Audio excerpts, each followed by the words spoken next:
Hello, नमस्कार सभी को।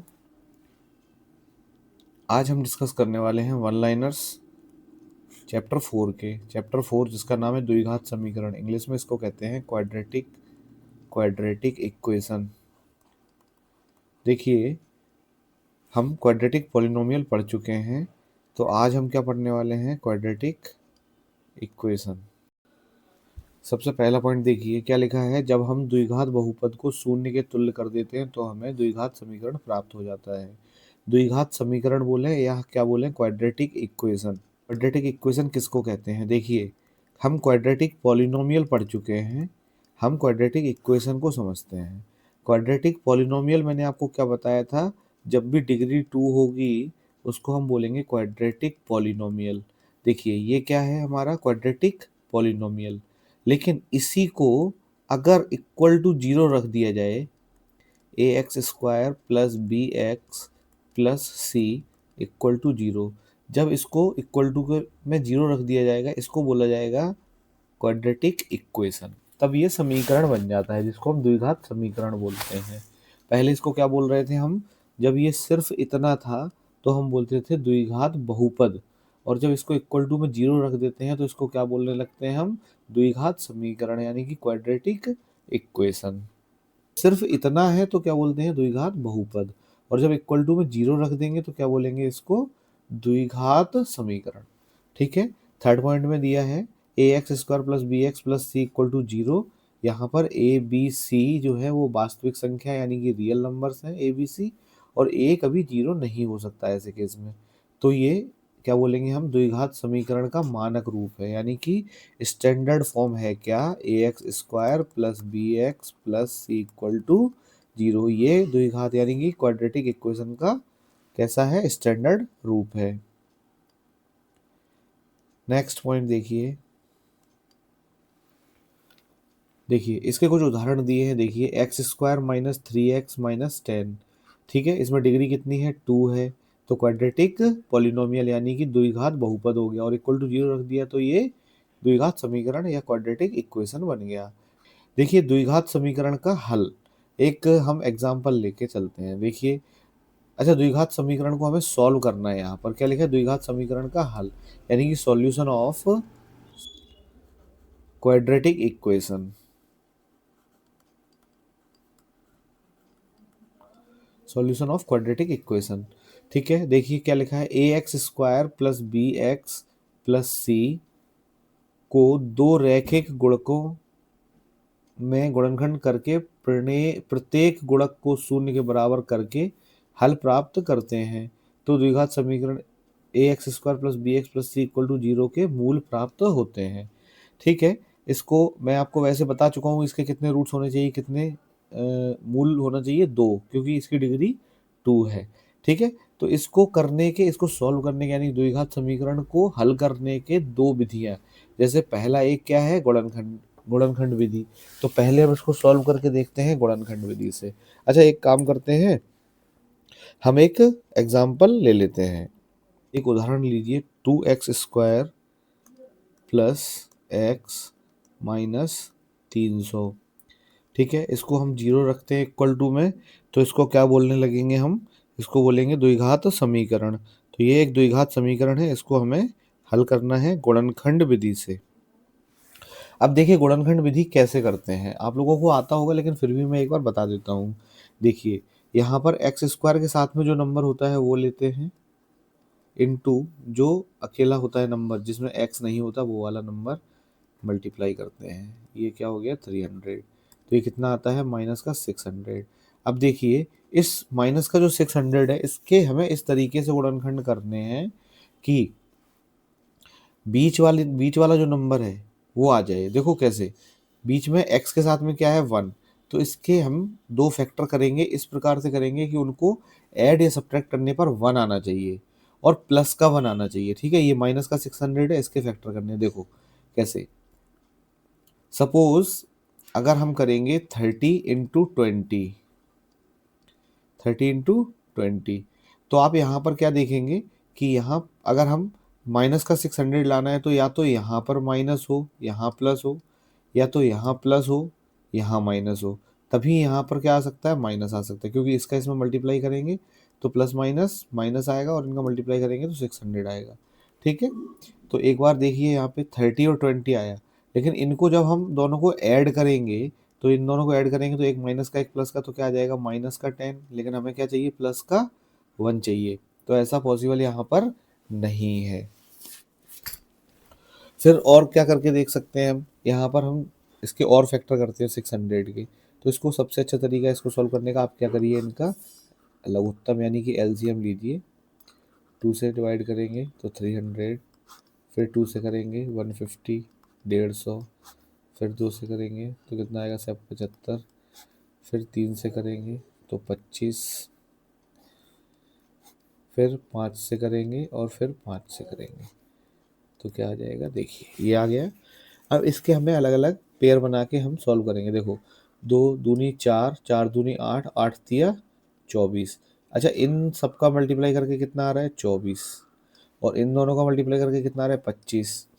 तो इसके दो गुणनखंड, यानी कि अगर एक 24 और एक 25 लेते हैं हम, तो क्या आएगा, तो इन दोनों को सब्ट्रैक्ट करके घटाने पर कितना आएगा, 1। तो हमें क्या चाहिए था, प्लस का 1, यानी कि प्लस की संख्या बड़ी होनी चाहिए, तो प्लस का 25 और माइनस का 24 हम ले सकते हैं। तो देखिए यहाँ पर हम इसको ऐसे लिख सकते हैं, 2x² प्लस का 25x माइनस का 24x।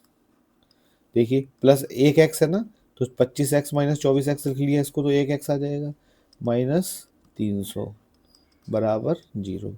अब देखिए इसमें और इसमें क्या कॉमन आ रहा है, इस इन दोनों में देखिए, इन दोनों में क्या कॉमन आएगा, एक सिर्फ x कॉमन आ रहा है, यहाँ हो गया एक बचा 2x, जब x कॉमन ले लिया, और यहाँ पर x कॉमन लेने के बाद यहाँ बचा 25। फिर इन दोनों में देखिए क्या कॉमन आ रहा है, एक तो माइनस का साइन कॉमन आ रहा है, और 24 में से 12 कॉमन ले लेंगे तो यहाँ बचेगा 2x और यहाँ बचेगा 25, सॉरी प्लस का 25 बचेगा, क्योंकि माइनस तो हमने बाहर ले लिया है, इक्वल टू 0। तो एक ब्रैकेट में आ जाएगा x 2x प्लस 25, और एक ब्रैकेट में आ जाएगा x माइनस 12 इक्वल टू में 0 है। अब देखिए बारी बारी से इनको 0 के बराबर रखेंगे, पहले इसको 0 रखिए आप, तो 2x प्लस 25 बराबर 0, और 2x बराबर 25 माइनस का उस तरफ ले जाएंगे तो, और यहाँ पर x बराबर आ जाएगा माइनस का 25/2। ठीक है, एक तो ये आ गया x की वैल्यू, दूसरी इसको 0 रखिए आप, x माइनस 12 बराबर 0, फिर इसको 12 को उस तरफ ले जाएंगे तो x बराबर 12। देखिए ये इसके दो गुणनखंड हो गए, और यही इसके दो क्या मिल गए, हमें मूल मिल गए। देखो क्या लिखा था, दो तो द्विघात समीकरण के मूल प्राप्त होते हैं, तो हम 0 के बराबर रख के हमने दो इसके क्या निकाल लिए, मूल, यही दो इसके क्या आएंगे, मूल आएंगे। इस तरीके से हम सॉल्व कर सकते हैं। देखिए एक विधि होती है श्रीधराचार्य विधि, है ना, हमने गुणनखंड विधि पढ़ ली, इसके बाद आती है श्रीधराचार्य विधि। इसमें क्या होता है, देखो एक हमारा जो सूत्र है, हमारा जो समीकरण है, वो है ax² plus bx plus c equal to 0, ये 0 है ना। इसको हमें पता है क्या बोलते हैं, द्विघात समीकरण। इसको हल करने के लिए श्रीधराचार्य ने एक सूत्र दिया था कि x की जो दो वैल्यू मिलेंगी, वो दो वैल्यू कुछ इस प्रकार होंगी, एक वैल्यू, एक मान होगा इसका -b प्लस रूट में b² -4ac बटे 2a, एक मान तो ये आएगा, और दूसरा मान आएगा माइनस का b, ये जो यहाँ पर प्लस है इसकी जगह क्या आ जाएगा, माइनस, बस, और पूरा यही रहेगा b² -4ac बटे 2a, ये इस तरीके से। तो x क्या हमें पता है, जब द्विघात समीकरण है तो कितने मान मिलेंगे, हमें दो ही मान मिलेंगे, एक मान हमें इससे मिल जाएगा यहाँ प्लस रख के, और एक मान हमें मिल जाएगा यहाँ पर माइनस रख के। ठीक है, इस तरीके से सॉल्व करना होता है। तो एक हम उदाहरण से इसको हम समझ लेते हैं। ध्यान रखना, अगर आपके वन लाइनर में दिया है, इसका मतलब ओटी में अगर पूछा जाएगा तो सीधा आपसे पूछा जाएगा कि बताइए श्रीधराचार्य फॉर्मूला क्या है। तो आपको हो सकता है कि दोनों को एक साथ, इसको और इसको एक साथ मिला के दे दिया जाए -b, और ये प्लस है, इसी के नीचे माइनस लगा दिया जाए, जैसे इसमें लगा हुआ है, देखिए ये वाला ये सूत्र दिया है, इसमें प्लस माइनस लिखा है बीच में, तो मतलब एक हमें आंसर प्लस से मिलेगा, एक माइनस से मिलेगा।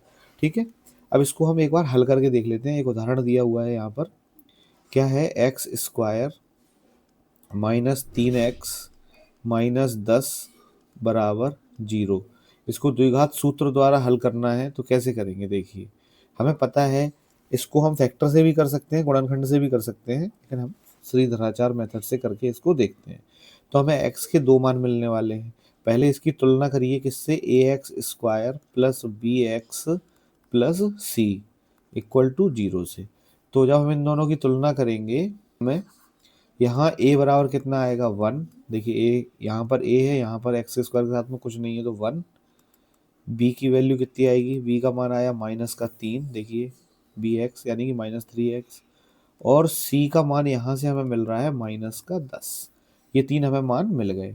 तो x के जो दो मान मिलने वाले हैं वो हम कौन से सूत्र से निकालेंगे, इसी वाले से, minus b plus minus under root b square minus 4ac बटे 2a। तो देखिए x बराबर माइनस, अच्छा b का मान कितना है, माइनस का 3, तो यहाँ b की जगह हम रखेंगे माइनस का 3, फिर प्लस माइनस अंडर रूट -3 का वर्ग -3 का वर्ग -4 इंटू ए की जगह क्या है, 1 है तो 1 रखेंगे 1, और सी की जगह माइनस का 10। ठीक है, और बटे 2a, 2 इंटू ए कितना है 1, तो 1। एक्स बराबर, ये देखिए माइनस माइनस प्लस हो जाएगा, तो प्लस का 3, फिर प्लस माइनस रूट में क्या आएगा, -3 इंटू -3, इसका स्क्वायर करेंगे तो प्लस का 9 आ जाएगा। फिर ये देखिए माइनस का 4 और माइनस का 10, तो माइनस माइनस प्लस, और 10 का 4 में मल्टीप्लाई करेंगे 40, और बटे नीचे कितना है, 2 एकम 2, तो 2 ही है। तो इस तरीके से तो क्या आएगा, x बराबर 3 प्लस माइनस अंडर रूट में 49 बटे 2। अब यहाँ पर देखिए आप, x बराबर 3 प्लस माइनस 49 का रूट करेंगे तो 7 आएगा, 749 बटे 2। अब देखिए एक बार हमें प्लस का चिन्ह लेके करना है, तो x बराबर 3 प्लस 7 बटे 2, तो x बराबर कितना आ जाएगा, 10 बटे 2 यानी कि 5। एक मान आ गया 5, और इसी को हम एक बार माइनस लेके करें तो कितना आएगा, 3 माइनस 7 बटे 2, तो x बराबर 3 में से 7 घटाएंगे तो माइनस का 4 बटे 2, इसका आंसर आ गया माइनस का 2। तो देखिए आप, हमें x के दो मान मिल गए यहाँ पर, एक 5 मिल गया और एक -2 मिल गया। ये श्रीधराचार्य मेथड है, सूत्र विधि है। श्रीधराचार्य सबसे सरल विधि है, आप इसको सिर्फ आप ax square plus B x plus C, तो इससे हम कम तुलना करें, कंपेयर करें, और उसके बाद ए बी सी की वैल्यू निकालो, सीधा ये फॉर्मूला लगा देना है और हमारे x के दो मान हमें मिल जाएंगे। ठीक है, जब कोई विधि काम ना करे तब हमें ये विधि लगानी है।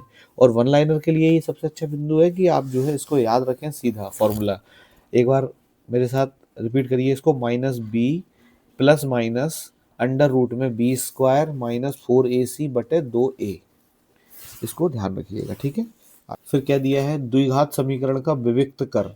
अच्छा देखिए, अभी हमने वहाँ पे क्या लिखा था, हमने एक सूत्र में अंडर रूट में क्या लिखा था, बी स्क्वायर माइनस 4ac, इसको हम बोलते हैं डी। एक्चुअली इसको डी हिंदी में कहते हैं विविक्त कर, और इंग्लिश में कहते हैं डिस्क्रिमिनेंट। डिस्क्रिमिनेंट, विविक्त कर भी कह सकते हैं, यह है विविक्त कर या डिस्क्रिमिनेंट।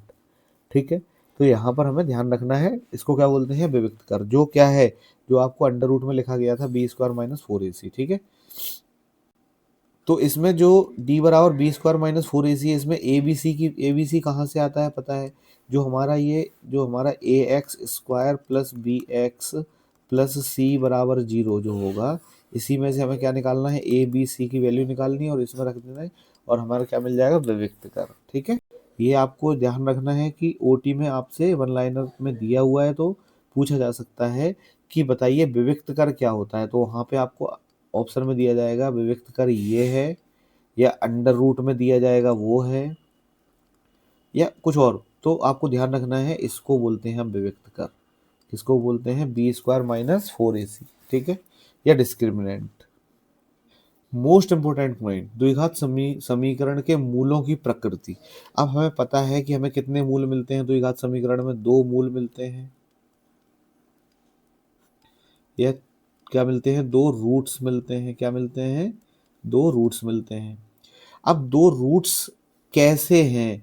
मतलब जो है रियल हैं कि काल्पनिक आ रहे हैं, या मतलब बराबर आ रहे हैं कि अलग अलग आ रहे हैं, तो ये हमें पता कैसे करेंगे? हम बिना निकाले भी इनको क्या कर सकते हैं? पता कर सकते हैं। किससे? विविक्त कर, जिसको हम बोल रहे थे डी, यानी कि ये जो हम बोल रहे थे बी स्क्वायर माइनस 4ac, इससे हम क्या कर सकते हैं? पता कर सकते हैं। जैसे आपका कोई समीकरण दिया है A x square plus B x plus C, तो हमें पता है इक्वल टू 0, तो हमें पता है हम क्या निकालेंगे? सबसे पहले डी निकालेंगे। डी माने क्या? बी स्क्वायर माइनस 4ac, हम ये निकालेंगे। और हमें क्या देखना है कि अगर ये 0 से बड़ा आता है, या तो 0 से बड़ा आएगा, या ये बराबर 0 के आएगा, या ये 0 से छोटा आएगा। तीन ही कंडीशन होंगी। ये क्या है? बी स्क्वायर माइनस 4ac, ये क्या है? B square minus 4ac। तो या तो ये 0 से बड़ा आएगा। जब ये 0 से बड़ा आएगा तो क्या होगा? दोनों मूल यानी कि दोनों रूट्स हमारे अलग अलग होंगे, और कैसे होंगे? रियल होंगे। देखिए, 2 मूल भिन्न होंगे और वास्तविक होंगे, रियल होंगे और अलग अलग होंगे। और अगर ये बराबर 0 आ गया, यानी कि ये 0 बराबर 0 के बराबर आ गया, बी स्क्वायर माइनस 4ac, जो विविक्त कर है वो हमारा 0 आ गया, तो हमारे जो मूल होंगे, जो रूट्स होंगे, वो कैसे होंगे? दोनों बराबर होंगे। ध्यान रखना, यानी कि x की जो 2 वैल्यू निकलने वाली हैं वो दोनों कैसी होंगी? इक्वल होंगी। तभी हमारा क्या होगा? ये बराबर 0 आएगा, ठीक है। और अगर हमारा ये अंदर का पार्ट यानी कि बी स्क्वायर माइनस 4ac अगर हमारा निगेटिव आ गया, यानी कि 0 से छोटा आ गया, तो हमारे जो मूल हैं, हमारे जो रूट्स हैं, वो रियल नहीं होंगे, रियल नहीं होंगे, ठीक है। एक उदाहरण के तौर पर हम देख लेते हैं, समझ लेते हैं। उदाहरण में एक दिया हुआ है क्या? यहाँ पर एक समीकरण दिया हुआ है 2x square minus 3x plus 5 बराबर 0। इसकी तुलना करिए आप a x square plus B x plus सी बराबर 0 से। जब तुलना करेंगे तो ए का मान हमें मिल गया 2, बी का मान मिल गया हमें माइनस का 3, और सी का मान मिल गया हमें 5। अब हमें क्या निकालना है? डी निकालना है, यानी कि बी स्क्वायर माइनस 4ac निकालना है। तो बी स्क्वायर माइनस 3 का स्क्वायर हो गया, माइनस 4 इंटू ए की जगह 2 और सी की जगह 5 रखेंगे, ठीक है। तो माइनस 3 का स्क्वायर करेंगे तो प्लस का 9 आ जाएगा, माइनस 4 दूनी 8 और 8 पन 40, ठीक है। तो देखिए आप 9 में से 40 घटाएंगे तो माइनस का 31 आएगा। अब आप बताइए यहाँ पर जो बी स्क्वायर माइनस 4ac है वो माइनस का 31 आया, यानी कि जो डी आया वो हमारा कैसा आया? 0 से छोटा आया। जब डी 0 से छोटा आ रहा है, यानी कि हमारे मूल कैसे होंगे? मूल वास्तविक नहीं होंगे, वास्तविक नहीं है।